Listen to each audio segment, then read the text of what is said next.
Sekarang kita masuk ke halaman 36. Ya. Mari kita baca surah Al-Fatihah untuk guru kita, untuk sang maha guru baginda Nabi Muhammad SAW, untuk semua mursyid-mursyid yang membimbing rahim kita semua, para murabbi, para masyayikh, para awliya fi masyarikil ardi wa magharibiha wa qutbil aqtab والأبدال والأقطاب والأوتاد وجميع أولياء الله تعالى مستورهم ومشهورهم. الفاتحة. بسم الله.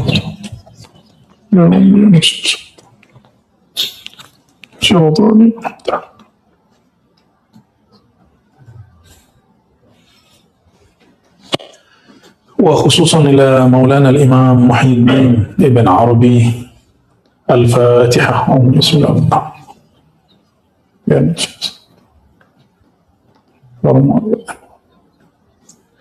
قال القلوب مزارع الأسرار فحرصوها بالرياضات والتهذيب للأخلاق ولا تتركوها شعابا للبهائم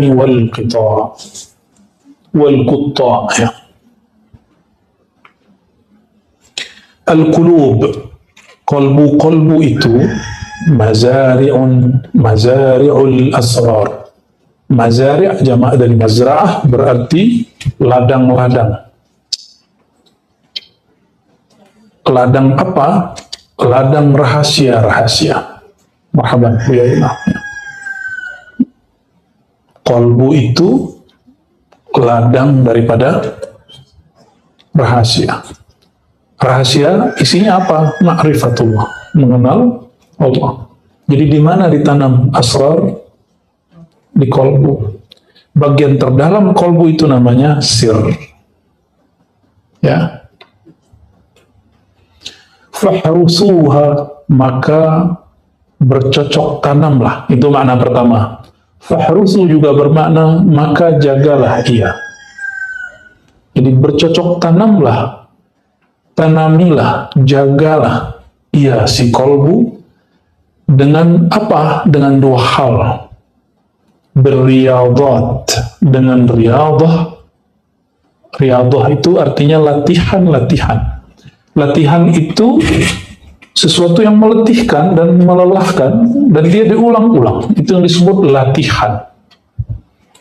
Kalau ingin berotot seperti aderai, maka harus jaga makan dan jaga latihan sehingga tubuhnya betul-betul berotot. Aderai itu seumuran udah ya, 50. Tapi tubuhnya lebih keren dari kita yang umur belum sampai di situ kan. Kenapa? Karena dia melatih mengulang. Coba tanya orang yang workout, yang bina raga. Bina raga, yang dibina raganya. Itu ketika ngangkat berkali-kali, selesai, pegel nggak? Itu yang dicari. Kalau dia nggak ada rasa sakitnya, itu ototnya nggak ketarik, nggak kebentuk. Lemaknya nggak kebakar. Paham maksudnya? Kalau ingin membentuk kolbu, mesti merasakan pahitnya bangun tengah malam. Mesti merasakan pahitnya duit kita keluar berbagi. Mesti merasakan pahitnya waktu bersama keluarga berkurang. Mesti merasakan pahitnya makan dikurangi. Ya, benar nggak? Jadi kalau maunya enak-enak aja, ngaji-ngaji aja nggak bisa. Ngaji itu syarat masuk ke situ. Kalau orang masuk ke situ nggak ngaji, dia terbebani. Kenapa ada orang yang bertahan terus dengan latihan itu? Karena dia punya visi, dia ada ilmunya. Ilmunya dia diajarkan kalau kamu begini nanti tubuhmu begini. Itu sebabnya menetapkan tujuan niat itu sesuatu yang membuat orang berhasil dalam menempuh apapun. Apakah pekerjaan, apakah kuliah, apakah nyantri, termasuk ngaji dan bersuluk bertorikoh. Tujuannya harus jelas. Nah, fahrusuha, maka jagalah si kolbu itu, tanamilah isi kolbu itu birriyadat, dengan riyadah, ya, dengan latihan-latihan.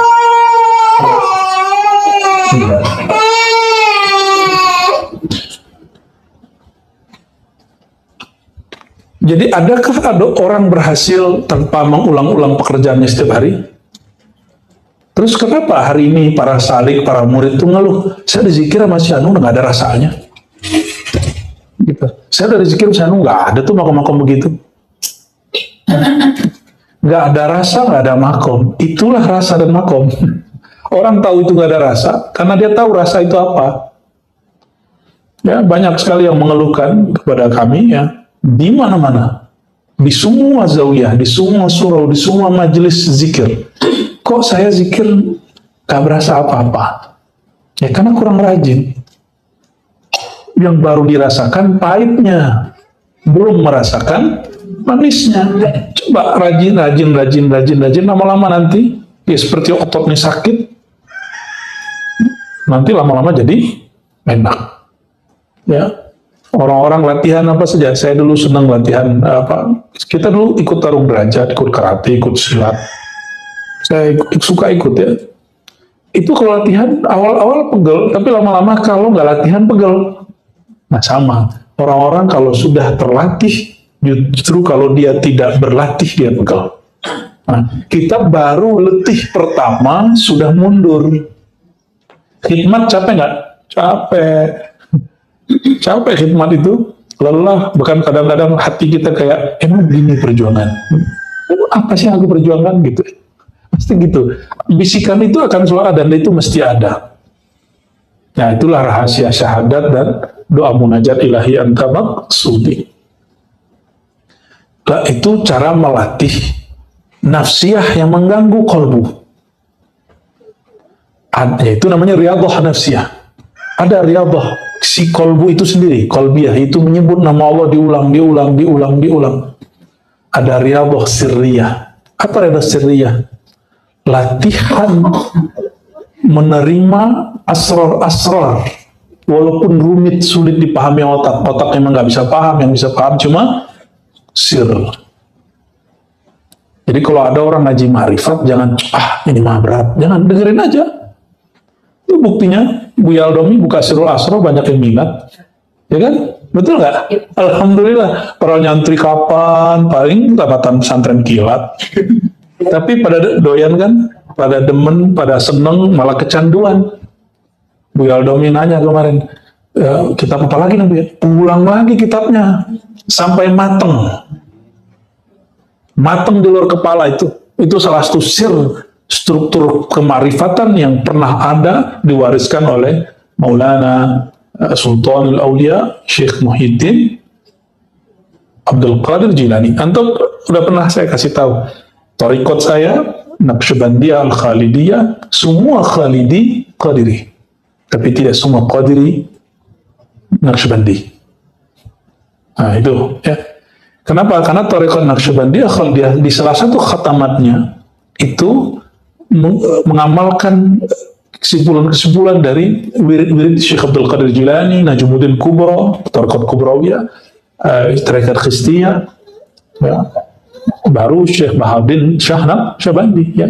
Jadi inilah yang ditajdid dulu oleh Sidi Ahmad Al-Faruqi Ad-Dehlawi ya. Beliau keturunan Sayyidina Umar ya, maka disebut Al-Faruqi. Itu riyadhah apa? Riyadhah sirriyah.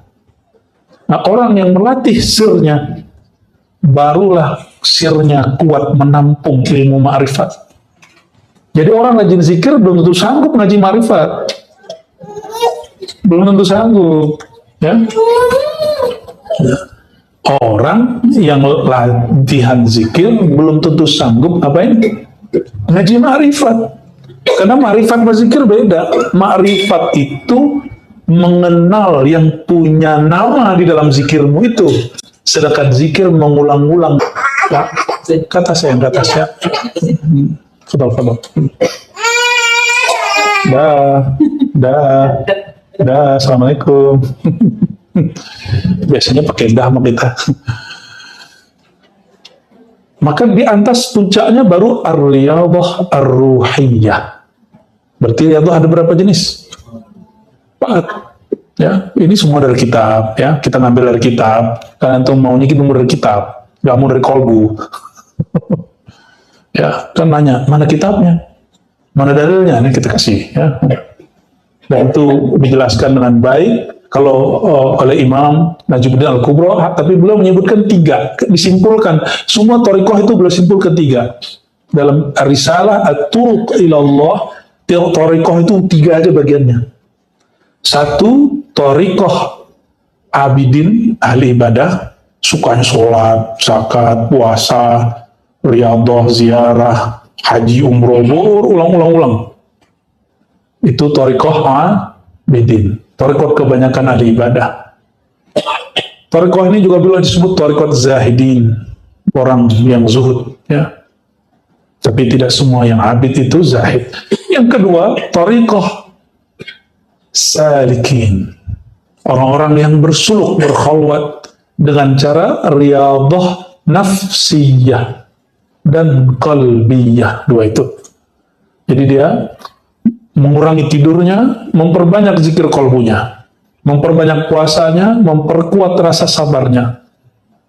Gitu. Orang-orang seperti ini, dia akan kuat, jiwanya kuat, jiwa dia kuat.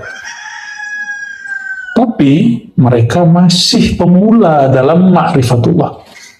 Masih pemula dalam ilmu ma'rifatullah.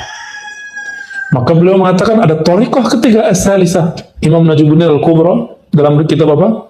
Risalah At-Turuq Ilallah. Apa itu? Thariqatul mahabbah. Saya menyebutnya thariqah ma'rifah, thariqah cinta. Bisakah cinta tanpa kenal? Nah, beliau langsung sebut ujungnya. Kalau kita dari awal dulu, ma'rifat dulu, kenal dulu, itu artinya ma'rifat. Ma'rifat apa artinya? Kenal. Kenal dulu baru cinta. Enggak kenal, enggak cinta. Ternyata kalimat itu dari kalimat sufi. Ya, tak kenal, maka man lam ya'rif lam yuhib. Siapa yang tidak kenal, enggak akan pernah jatuh cinta. Gitu ya. Itu tolong dibantu. Okay. Kalau kita tadi kita bagi berapa? 4. Ya.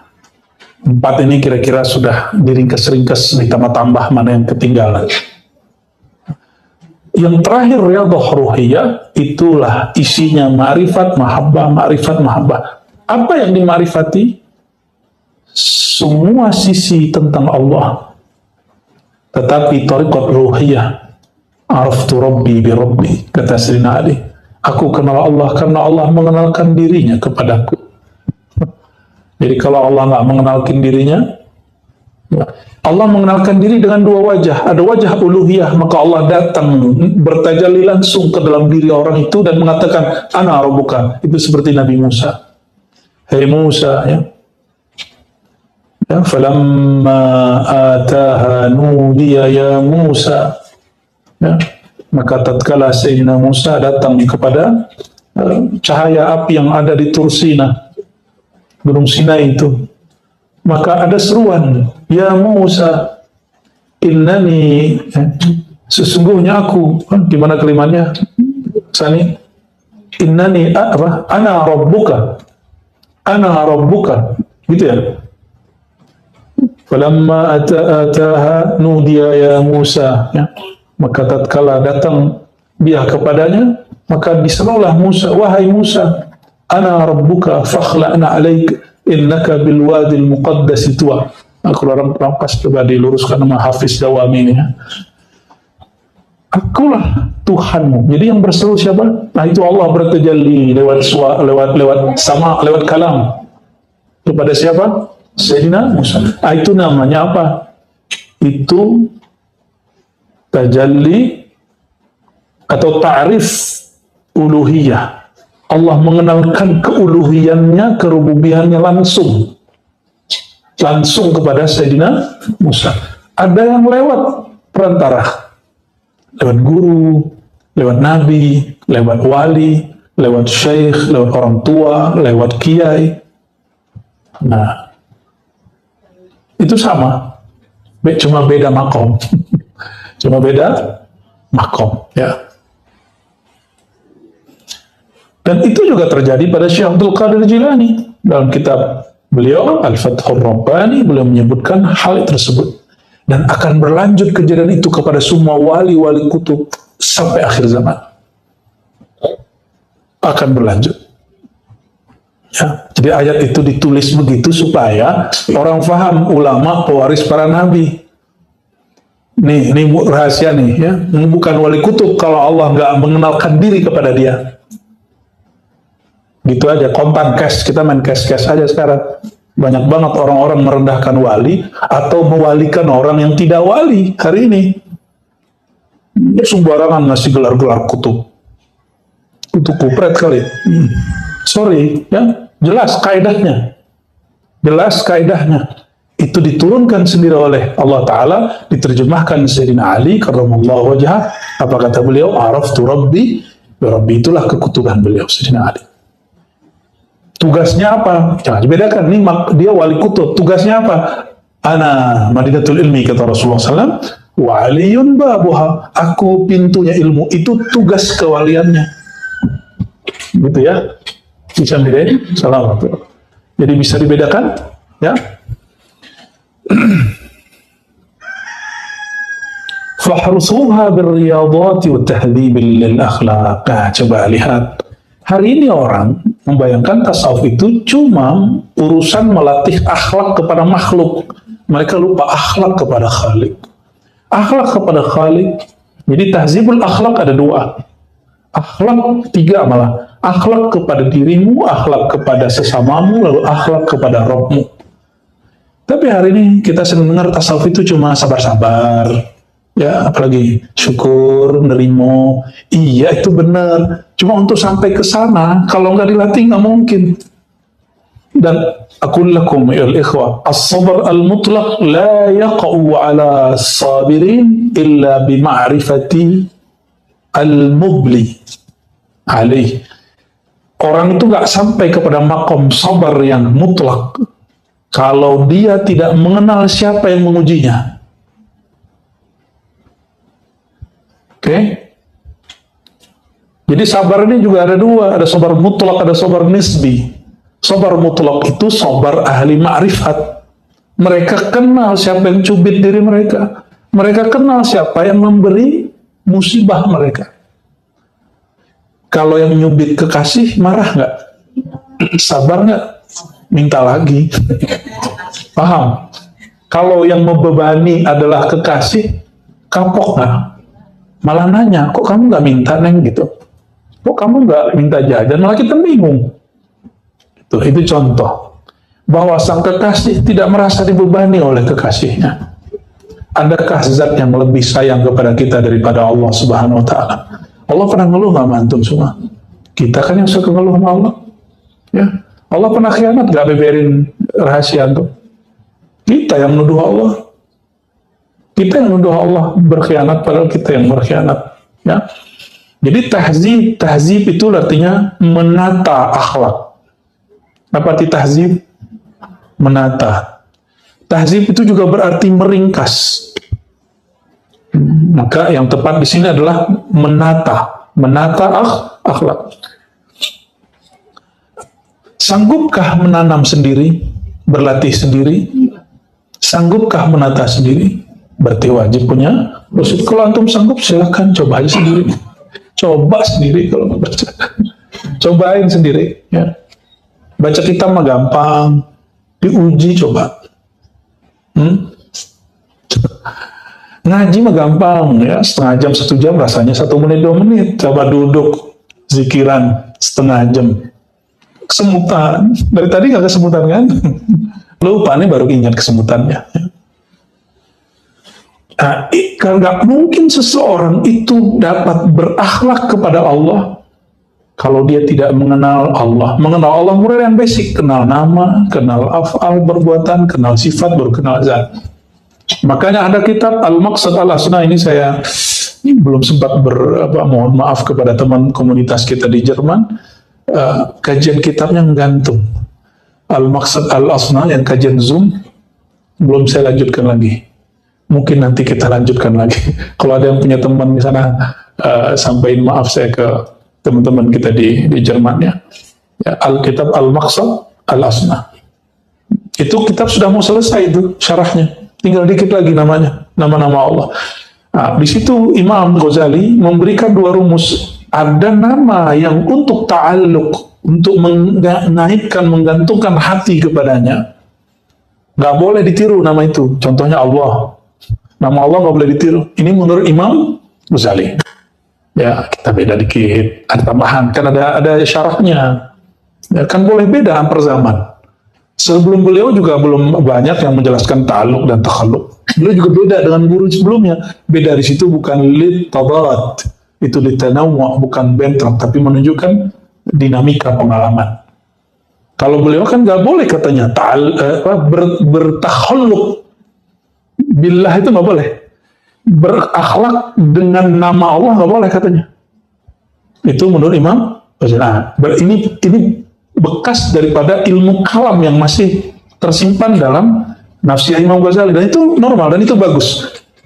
Kalau beliau nggak begitu, jadinya kayak Ibnu Arabi. Karena Ibnu Arabi bagi beliau ta'alluq billah itu biasa.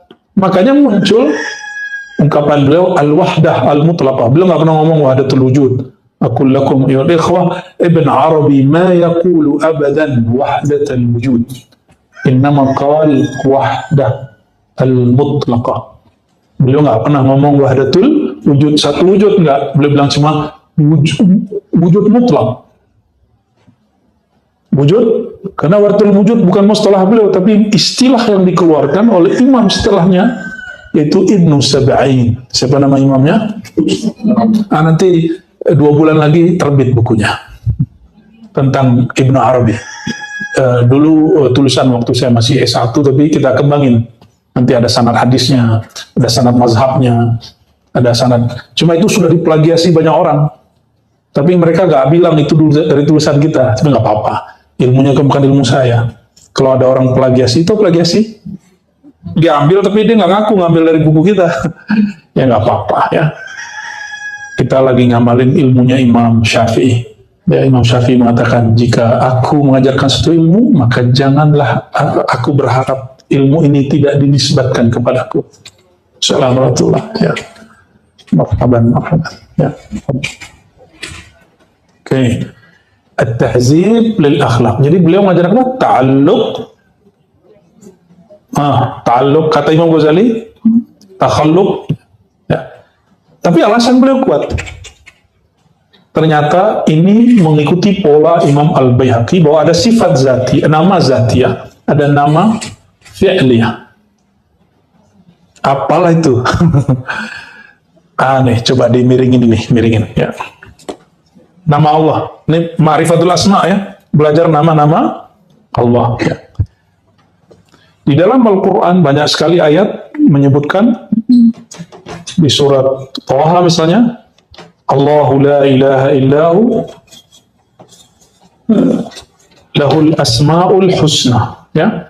Walillahil asma'ul husna fad'uuhu biha. Banyak sekali ayatnya. Ada mawjud wala ghair mawjud. Satu, nama zatiyah, nama zat. Nama apa? Nama zat. Bagi Imam Ghazali, Allah itu nama zat. Allah gitu. Oleh karenanya dalam thariqat guru saya di Sumatera yang diambil dari Jabal Abi Kubais, maka membaca nama Allah Ismul Jalalah, Allah itu disebut Ismul Dzat, nama zat. Namun secara uslub al-asmaul husna lebih tepat disebut Ismul Jalalah, nama keagungan. Mafi? Baik. Isim apa? Isim zat. Isim zat ya. Ini versi Imam Baihaqi dan Imam Al-Ghazali. Ternyata sebelumnya atau sezaman dengan Baihaqi barangkali ada Abdul Qahir Al-Baghdadi, pengarang kitab Usuluddin ya, yang beliaulah yang mengatakan bahwa Rabbu itu bagian dari nama Allah ya. Jadi kalau yang nggak tahu, revisi aja, maunya apa sih revisi? Emang semua kita bakal benar terus? Nggak juga.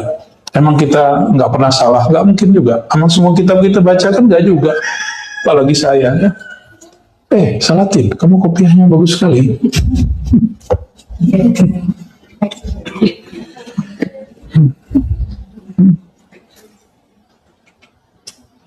Oke.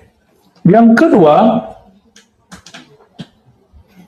asma fi'liyah, nama fi'il. Nama fi'il.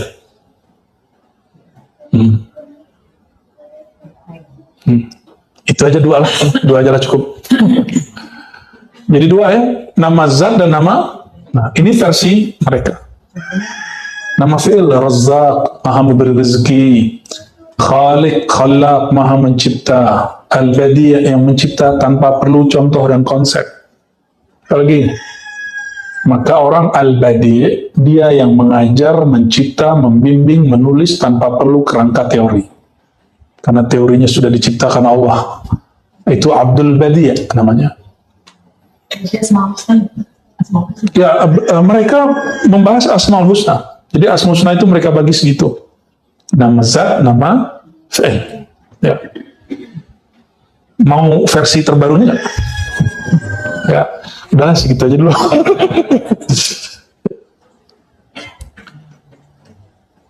Ternyata nama zat itu ada nama zat yang terdapat di Al-Asmaul Husna. Ada nama zat yang terdapat pada afal perbuatan. Ada nama zat yang terdapat di sifat Allah. Ada nama zat pada zat Allah. Yang dibagi dalam Al-Quran sebenarnya semuanya, namun Allah sembunyikan dalam terang. Allah sembunyikan di lafaz-lafaz yang terang benderang itu, sehingga banyak orang yang tidak sadar di situ. Ya, itu aja dulu. Tar pelan. Ya saya bolehnya nyampe sampai segitu dulu. Ya, tar kapan lagi ditambahin lagi. Tapi ingat-ingat, gimana tadi kalimat terakhir? Nama zat itu tidak hanya lafaz Allah atau Ahad. Ada isim zat pada Asmaul Husna, ada isim zat pada fi'il Allah, ada isim zat pada sifat Allah, ada isim zat, nama zat pada zat. Kenapa? Allah itu tidak mungkin mengeluarkan semua rahasianya, jati dirinya. Kalau begitu gampang sekali. Ya, berarti Allah lebih mudah ditebak daripada alam semesta. Ya, gak menarik dong. Yang maha dicinta itu mesti misterius. Ya, cinta kita aja misterius, apalagi yang maha dicinta. Cinta di kolbu ini aja misterius, apalagi Allah yang menitipkan rasa cinta itu. Maka wallahi ayuhal ikhwa, ma al-mahabbatu fi qulubina illa huwa hiya nuqtatun bal nisf nutqah ya, nuqtah min nuri mahabbatillah. Jadi semua cinta di kolbu kita itu cuma paling setitik, setengah titik, atau seperseribu titik dari percikan titik-titik yang Allah berikan dari nur mahabbah cintanya. Ya, ini yang bikin kita senang sama orang, kita bersahabat sama orang, kita bersaudara. Jadi jangan kira cinta itu cuma lawan jenis, tapi ketika antum nyaman berguru, nyaman bersahabat. Ini nyaman gak punya teman samping-samping itu? Nanti kita lihat minggu depan datang lagi gak? Tapi ini sudah banyak deh, saya lihat sudah dari masa pandemi sampai hari ini yang bertahan banyak. Alhamdulillah, ini nikmat dari Allah, tandanya antum kepercik nurnya kencang sekali. Ya. Dan nur itu ada an-nur az-zati, ada an-nur as-sifati, ada an-nur al-fi'li, ada an-nur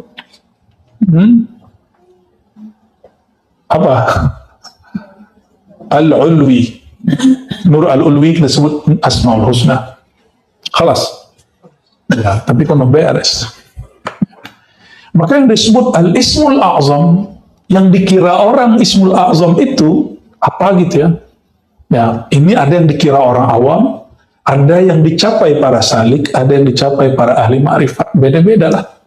Ya, mungkin mereka mengobrol Ismul Azam, nama agung ini bahaya loh. Kalau saya berdoa dengan nama itu, saya ngomong apa, itu sama kayak kun, langsung fayakun, langsung jadi. Itu disebut Al-Ismul Azam. Mungkin ada wahmi ini baca, bagi dia itu Ismul Azam, lafaznya. Kan di dalam lafaz ada yang dilafazkan, ada huruf yang dikatakan, ada sir yang disimpan. Nah, sirnya itu yang sebenarnya berkait dengan Al-Azam. Lafaz mah ya Hayyu Qayyum bisa jadi Ismul Azam. Beda itu sir di dalamnya itu. Ya. Baik. Wala tatrukuha, janganlah kamu membiarkan qalbumu syi'aban, menjadi padang savana yang tidak pernah diolah sehingga tumbuhlah rumputan. Nah, syi'ab itu seperti wadah atau lembah yang tumbuh semak belukar, itu syi'ab. Ya, lil bahaim, yang dimakan oleh binatang ternak, wal qutta, dan orang-orang yang memotongnya, yang nyabit rumput maksudnya. Ya, mau kolbunya begitu? Mau biarin mau? Hah? Mau kolbunya jadi semak belukar? Ya. Kalau ada, coba lihat nih, orang mau buka padang savana jadi ladang, jadi kebun. Itu diapain dulu? Diapain dulu? Digemburin dulu, dicangkul dulu, dan nyangkulnya keras. Masalahnya ada murid nggak mau dicangkul, nggak mau dikerasin, maunya ngaji-ngaji aja, nggak mau riyadhah, nggak mau khidmat. Padahal thariqat kita apa? Ilmu, ngaji, baru talqin itu masuk kholwat, suluk. Yang ketiga khidmat. Orang suluk mah kuat, ngaji mah kuat, khidmat nggak kuat. Khidmat di situ baru asror kebuka, bisa nyaksiin guru. Dia manusia biasa, tapi dia nyimpen marifat. Bisa nggak antum nerimanya? Beneran. Ya. Dia pendosa, tapi kekasih Allah. Bisa nggak? Sulit antum terima. Dia nggak bagus kelihatan amalannya. Dia biasa aja, tapi ternyata dia agent Allah Subhanahu Wa Taala. Itu mah teori aja. Ntar kalau ketemu juga nggak sanggup. Nggak yakin saya. Nggak, kurang yakin.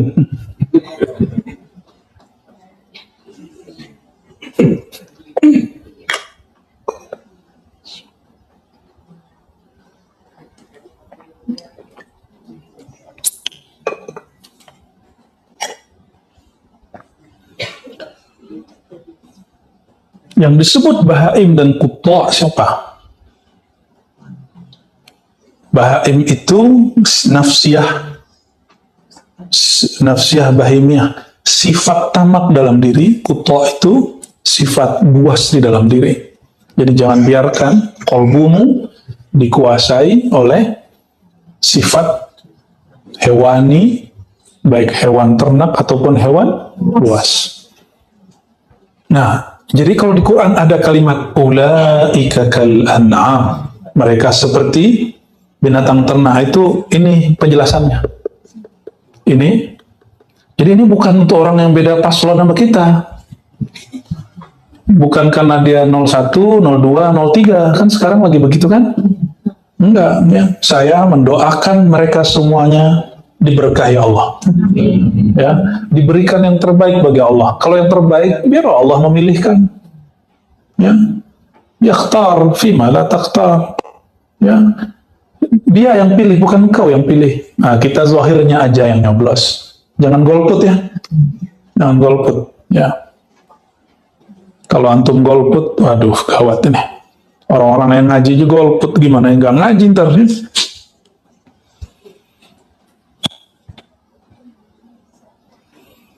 Allahumma sholli wa sallim alaihi. Salawat dulu.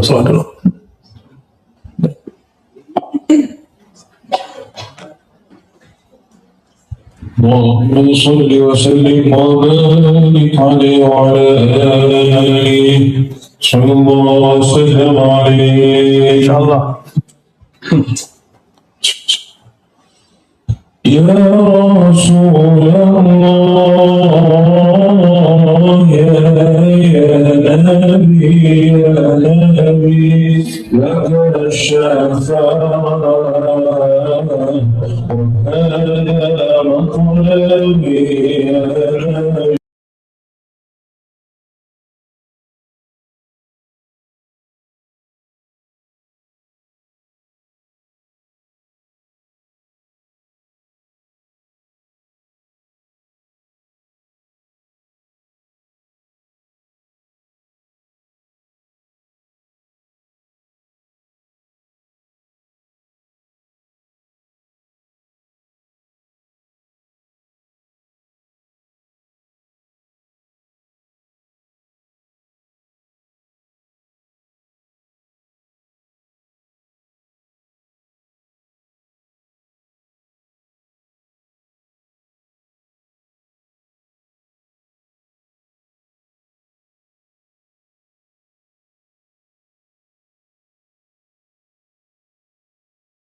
اللهم صل وسلم وبارك عليه وعلى آله.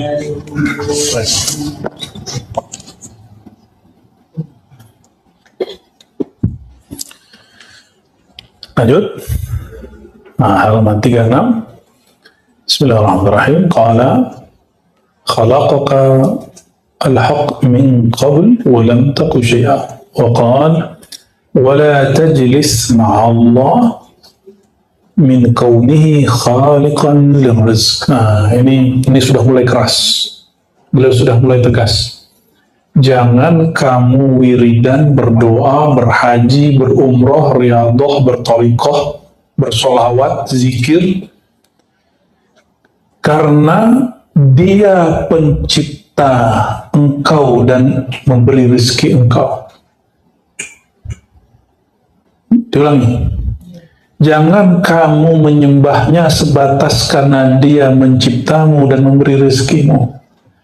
Jangan kamu haji umroh sebatas dia memberi rezekimu, dia yang menciptamu. Apalagi supaya ditambah rezekinya. Emang Allah lupa sama bagian rezeki kita? Kira-kira Allah lupa nggak? Ada yang bilang Allah lupa. Kafarta billahil azim. Itu orang kafir itu. Ya, kafirnya kafir jahil, kafir lupa, kafir karena jahil. Bukan kafir murtad, bukan. Ya, tapi tetap harus diulangi syahadatnya. Masa Allah lupa? Ya. Apalagi yang masih nanya, saya ada doa, masa Allah dengar gak sih? Kok belum dikabulkan juga, udah 3 tahun nih.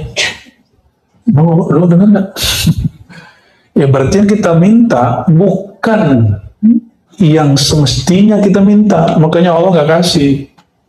Terus untuk apa minta-minta ke Allah kalau yang dikasih juga yang diperlukan buat kita? Doa itu bukan mengasih tahu Allah, doa itu sebatas menjadikan diri kita ini hamba budaknya Allah Subhanahu wa Ta'ala.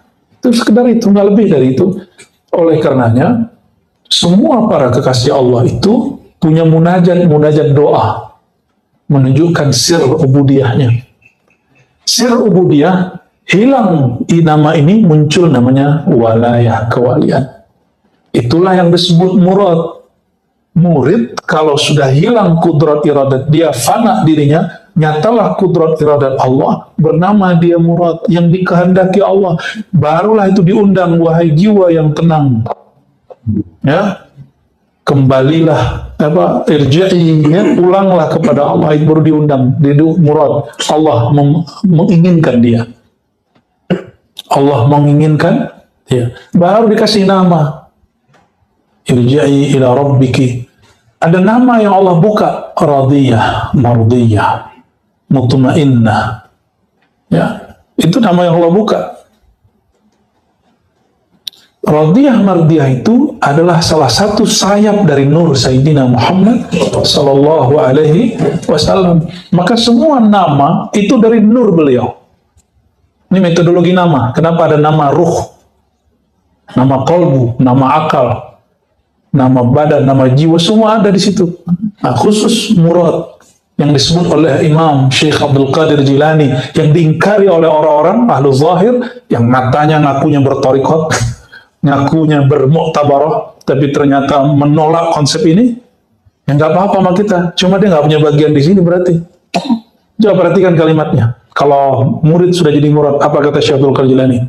Sammahullah, Allah beri nama dia bi asma la ya'rifuha illallah. Dengan nama-nama, nah ini terjemahan kita. Karena kita dapat makna dari guru kita. Allah beri dia nama-nama yang jumlahnya tiada yang mengetahui kecuali Allah. Tapi terjemahan mereka apa? Allah beri nama yang nama itu tidak ada yang tahu kecuali Allah. Loh, Allah ngasih dia nama, terus yang tahu cuma Allah. Allah kan udah namain dia, ente dinamain sama Allah. Berarti yang dinamain ngerti nggak dia punya nama? Ngerti. Berarti terjemahan begitu nggak paham dia dengan teks. Mesti belajar ilmu bayan lagi. Ini pakarnya ilmu bayan nih, Buya Zul Asfi kan. Saya aja sering loh ya nanyain teks ini terjemahannya gimana Bu ya? Karena nguasain ilmu bayan. Si Kabayan. Kabayan itu kan sufi sebenarnya. Ya, dia kan buat anekdot-anekdot yang orang nggak ngerti, itu malah hanya Sunda itu. Itu yang kita dengar dari kiai-kiai Sunda ya. Nggak tahu kalau kiai Sunda yang lain, cuma kiai Sunda yang saya temuin gitu. Ya dia mungkin seperti yang bikin syair ilahi lasturil firdaus ahla itu. Abu Nawasnya orang Sunda lah gitu. Ya kumaha tuh. Sahih lah. Sahih amla. Jadi yang tepat apa? Samahullah bi asma. Ya, Allah beri nama dia dengan nama yang banyak yang hanya Allah yang tahu jumlahnya. Itu yang pas. Di Quran kan juga ada begitu, la ya'lamul ghaiba illallah, tiada mengetahui yang gaib kecuali Allah. Ternyata ditafsir. Kalau Allah kasih tahu, maka ente juga bagian dari orang yang tahu. Maka mesti bertakluk dengan Allah, baru tahu itu asrarnya Allah. Mesti ada koneksi dengan Allah Subhanahu, dan karena Allah itu batin, maka mesti berkoneksi dengan zahirnya. Dan Allah berzahir, bertajalli dengan nama sifatnya melalui nur Sayyidina Muhammad SAW, melalui sosok beliau dan pewaris-pewaris beliau sampai akhir zaman. Ya, ini rahasianya kenapa kita mesti berguru, karena guru itu mewarisi nur Sayyidina Muhammad sallallahu alaihi wasallam. Al-ilmu nurun, kata Imam Waqi' kepada Imam Syafi'i, ilmu itu nur. Jadi yang disebut nur Muhammad itu ilmu tentang rahasia Sayyidina Muhammad sallallahu alaihi wasallam. La tajlis ma'allah, jangan engkau duduk amal beribadah, berwirid, baca hizib, karena engkau merasa Allah lah penciptamu, Allah lah yang memberi rezekimu. Kalau cuma sekedar begitu, belum masuk kepada thariqahnya beliau, thariqah mahabbah dan ma'rifat. Baru thariqah orang awam. Orang awam kalau haji umroh ngapain? Ngaduin dunianya. Orang awam sholawat untuk apa? Coba masih banyak kan yang ngomong ini, lu sih nggak sholawat maka hidupnya susah. Oh, jadi kalau sholawat hidup senang gitu. Seandainya ente sholawat hidupnya tetap susah gimana? Masih sholawatnya? Ente sih nggak zikir maka jiwanya gelisah. Seandainya masih gelisah, tetap zikir nggak? Kira-kira gimana? Berarti kita zikir belum tulus kepada Allah. Belum ilahi anta maksudi. Ilahi anta maksudi itu, teman-teman, itu munajat. Itu munajat muncul dari orang yang sudah dimi'rajkan kepada maqam al-ikhlas. Al-ikhlas itu maqamnya di aras, bukan di langit. Jadi gak gampang, aneh ikhlas itu mah bahasa orang kita ya. Gue ikhlas gitu ya. Ternyata ikhlas orang kita apa ya? Ya. Gue ikhlas gak apa-apa gitu. Ikhlas kok ngomong-ngomong ya. Allahumma sholli ala Sayyidina Muhammad.